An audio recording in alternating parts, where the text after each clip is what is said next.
inshaalloh Alloh menga shu tilni o'rganishim nasib qilgan ekan. Mana Xudo xolasa уже mana ikkinchi kursni ham tugatib olman va men bu o'zimni yutug'imdan juda ham xursandman. O'zimga ishondim. Men qila olaman. Shuni qila olaman, eplayman deb o'zimga o'zim va'da berdim.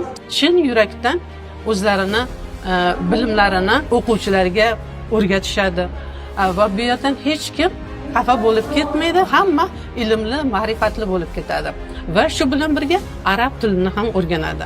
Bu o'rganishim orqali men ham tushkunlikdan chiqdim, ham o'zimga bo'lgan ishonchim ortdi, ham kasalimdan keyingi reabilitatsiya davrlari juda ham yaxshi, ham tekis o'tishga yordam berdi.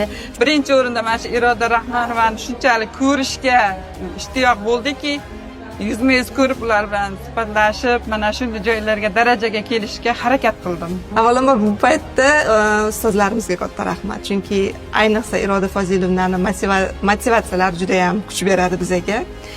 Kuchli motivatorlar deb o'zim uyda hisoblab kelayotgandim. Buni sababini bugun bu yerga kelganimda bildim, chunki shu katta-katta kuchli psixologlar bor ekan.